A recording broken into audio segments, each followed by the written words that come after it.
মনোযোগ দিয়ে শুনুন। যখন বিচার দিবস শুরু হবে, মানুষ ঢেউয়ের মতো একে অপরের উপর আশ্রয় পড়বে, সর্বত্র বিশৃঙ্খলা, সবাই একে অন্যের দিকে ছুটতে থাকবে। ফায়াতুনা আদম, তারা কোনো একভাবে আদম আলাইহিস সালামের দেখা পাবে। আদম আলাইহিস সালামের দেখা পাবে, তারা তার কাছে ছুটে আসবে। ফায়াকুলুনা ইশফা আলানা ইলা রব্বিক, সমগ্র মানব জাতি আদম আলাইহিস সালামের কাছে ছুটে আসবে এবং বলবে, আপনি কি দয়া করে আমাদের পক্ষ থেকে আল্লাহর সাথে কথা বলতে পারবেন? আমরা আল্লাহর ভয়ে ভীত। আপনি তো প্রথম মানুষ, আপনি তো সেই ব্যক্তি যাকে আল্লাহ ফেরেশতাদের সিজদা দিয়ে সম্মানিত করেছেন, আপনাকেই তো পছন্দ করা হয়েছে, আমরা সবাই আপনার সন্তান, আপনি আমাদের পিতা, তাই দয়া করে আমাদের জন্য আল্লাহর সাথে কথা বলুন, আমরা খুবই ভীত। এরপর তিনি বলবেন ফায়াকুলু লাস্তু লাহা, তিনি বলবেন আমি এর যোগ্য নই, আমি পারবো না।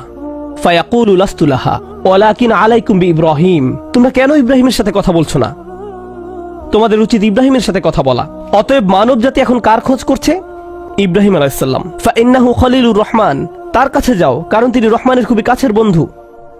ওয়াত্তাখাযাল্লাহু ইব্রাহিমা খলিলা, কুরআনে এসেছে আল্লাহ ইব্রাহিমকে তার বন্ধুরূপে গ্রহণ করেছেন। তাই ইব্রাহিমের কাছে যাও, তিনি তোমাদের সাহায্য করতে পারবেন। তারা ইব্রাহিমের কাছে যাবেন। ফায়াতুনা ইব্রাহিমা ফায়াকুলু লাস্তু লাহা, তারা ইব্রাহিমের কাছে গেলে তিনি বলবেন আমি এর যোগ্য নই, আমাকে এই কাজের জন্য তৈরি করা হয়নি, আমি তোমাদের জন্য আল্লাহর সাথে কথা বলতে পারবো না। ওয়ালাকিন আলাইকুম বিমূসা, তোমরা কেন মূসা আলাইহিস সালামের কাছে যাচ্ছ না? তো মানব জাতি মূসা আলাইহিস সালামের কাছে দৌড়ে যাবে। ফাইন্নাহু কালিমুল্লাহ, তিনি আল্লাহর সাথে অনেক কথা বলতেন। ওয়া কাল্লামাল্লাহু মূসা তাকলিমা, আর আল্লাহ মূসার সাথে কথা বলেছেন সরাসরি। সুতরাং তিনি যেহেতু আল্লাহর সাথে কথা বলতে অভ্যস্ত, আজকে তো কথা বলার উত্তম সময়, তিনি তোমাদের পক্ষ থেকে আল্লাহর সাথে কথা বলবেন। ফায়াতুনা মূসা ফায়াকুলু লাস্তু লাহা, মানব জাতি দৌড়ে মূসা আলাইহিস সালামের কাছে যাবে, তিনি বলবেন আমি এর যোগ্য না, আমি পারবো না।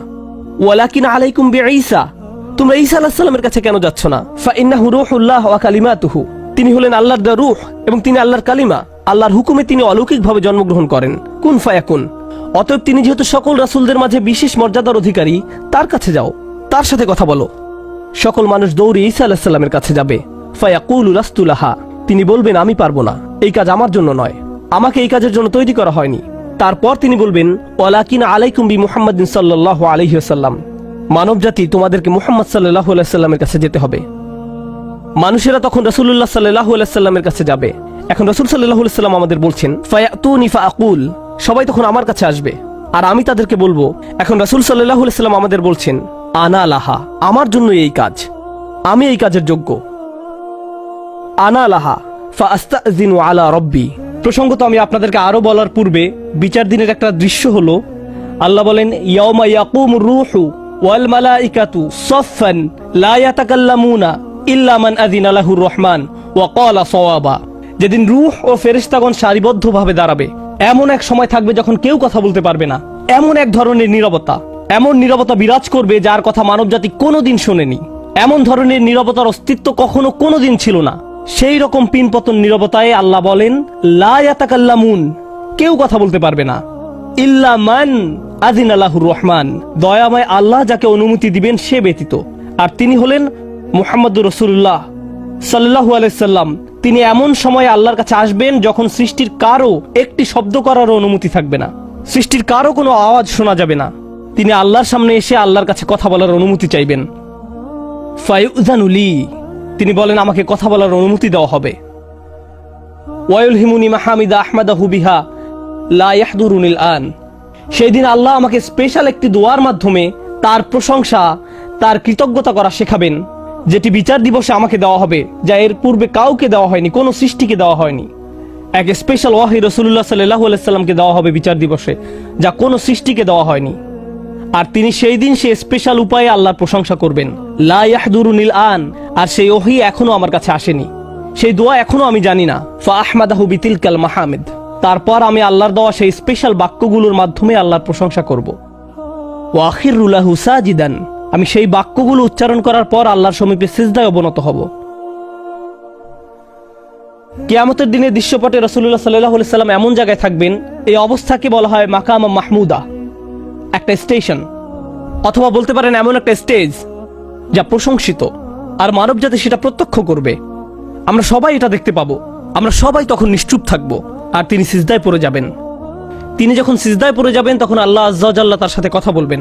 এতক্ষণ তিনি আল্লাহর সাথে কথা বলছিলেন, এখন আল্লাহ আযজা ওয়া জাল্লা তার সাথে কথা বলবেন। তিনি কি বলবেন? ইয়া মুহাম্মদ ইরফা রাসাকা, ও তিনি বলবেন, মুহাম্মদ তোমার মাথা উত্তোলন করো।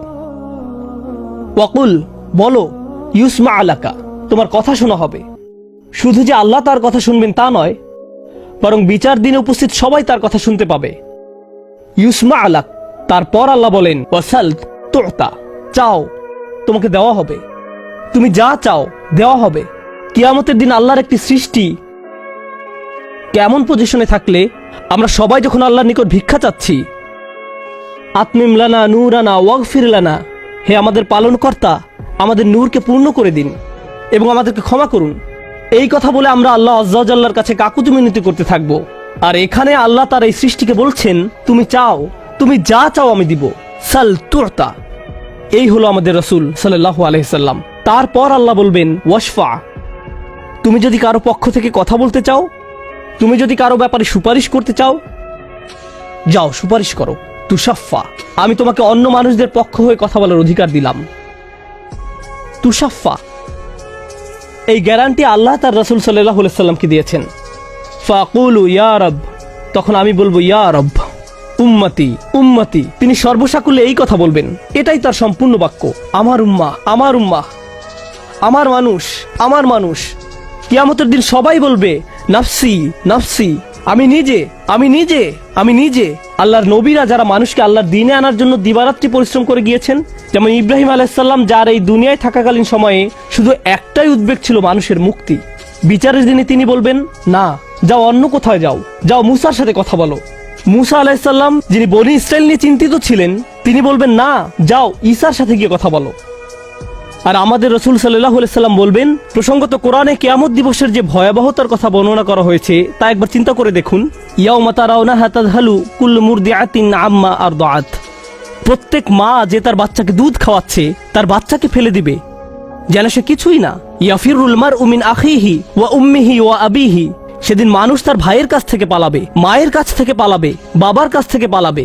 ওয়া সাহিবাতিহি ওয়া বানিহি, তার স্ত্রীর কাছ থেকে পালাবে, ছেলে মেয়ের কাছ থেকে পালাবে। আপনাদের কেউ কেউ হয়তো ইতিমধ্যে স্ত্রীর কাছ থেকে পালিয়ে বেড়ান, তাই আপনাদের কাছে হয়তো এটা অতটা ভীতিপ্রদ নয়। এই আয়াত হয়তো আপনার জন্য ভয়ের নয়। কেউ কেউ ভাবছে অবশেষে